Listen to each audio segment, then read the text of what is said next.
안녕하세요, 여러분. 작은 욕심, 어리숙함, 사람에 대한 이해에 관련된 옛날 설화를 가지고 왔어요. 살다 보면 작은 욕심을 낼 수 있잖아요.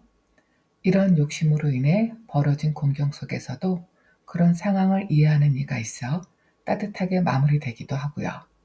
오늘은 그런 이야기를 가지고 왔습니다. 재미있게 들어주세요. 사또 사돈 영감 이야기. 옛날 옛적에요.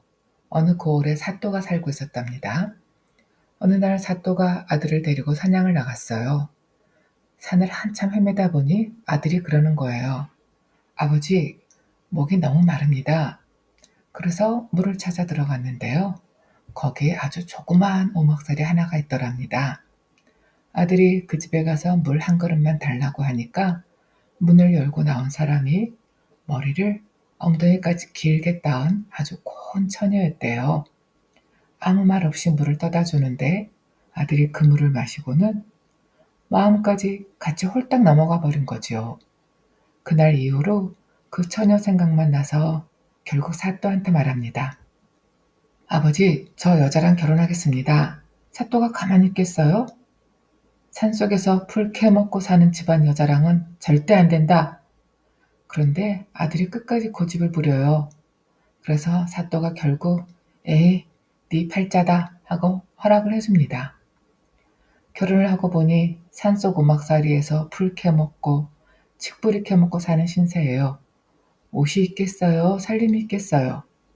결혼식 날 처녀의 아버지, 그러니까 사돈 영감이 사또 집에 인사를 가게 됩니다. 옷이 없어가지고 두루마기 하나를 겨우 빌려 입고 갔어요.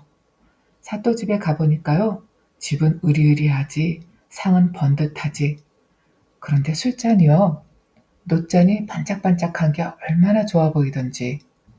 사돈 영감이 그만 욕심이 생겼어요.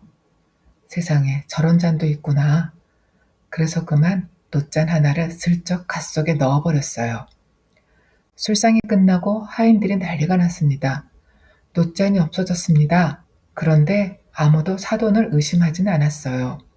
이제 인사하고 돌아가려는데 사또집 계단을 내려오면서 사또한테 허리 숙여서 인사를 딱 하는 순간 땡강! 놋잔이 사람들 앞에 떨어져 버렸어요.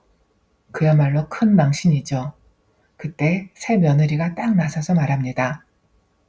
우리 아버님은요, 딸을 키우면 처음에 한번 크게 망신을 당해야 오래 사신다고 믿으셔서 일부러 그러신 겁니다. 아무리 산속에 사셔도 딸네 집에 와서 놋잔 하나 훔쳐가시겠습니까? 사또가 가만히 생각해보니 그럴듯하네 하고는 끄덕끄덕 넘어갑니다.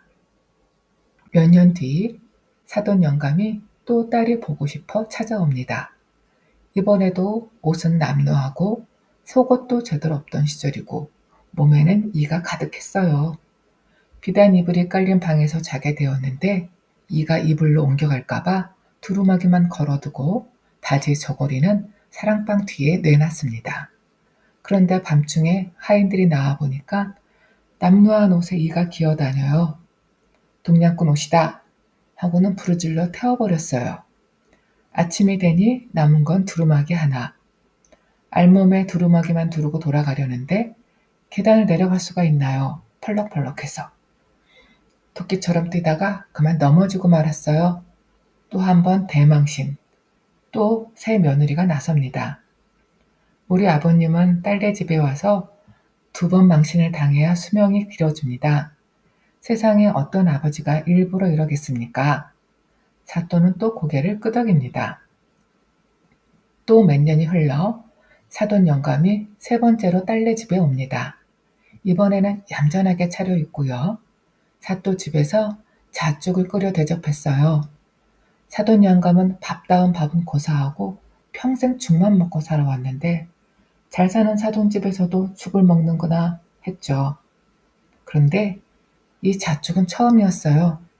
한 숟갈 먹어보니 세상에 너무 맛있는 거예요. 눈물이 뚝뚝 떨어졌어요. 이런 맛이 있었구나. 더 먹고 싶지만 차마 더 달라고는 못하겠고 그래서 밤중에 몰래 훔쳐먹기로 합니다. 옷을 입으면 바스락바스락 소리가 나니 알몸으로 가요. 잣죽을 사발에 담아 나오는데 하필 안방마님 방이 부엌 옆이라 부스럭 소리에 안방마님이 소리를 질렀어요. 도둑이야! 놀라서 도망치다 잣죽을 사돈 얼굴에 엎질러 버리고 부엌문을 넘다가 상투가 문고리에 걸려 넘어집니다. 하인들이 몰려와서 붙잡고 두들겨 패요. 불을 켜보니 사돈 영감. 그때 딸이 손뼉을 치며 말합니다. 이제 우리 아버지는 살았습니다. 3번 망신을 당해야 장수하신다 했거든요.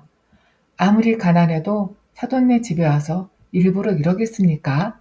모두 웃고 넘겼고 사돈 영감은 오래오래 잘 살았답니다.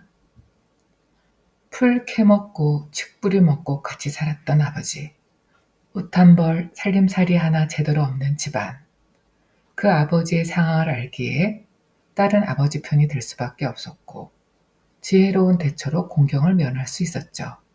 일이 어렵게 살았다면 작은 욕심은 날 수밖에 없는 것이고 이런 아버지를 이해하기에 딸은 현명하게 어려운 상황을 헤쳐나간 것이겠죠. 우리도 주위 어려운 상황에 처해 있는 사람이 있다면 그 사람을 이해하고 그 어려운 상황을 헤쳐나갈 수 있도록 도움을 줄 수 있는 사람이 되도록 노력해봐요.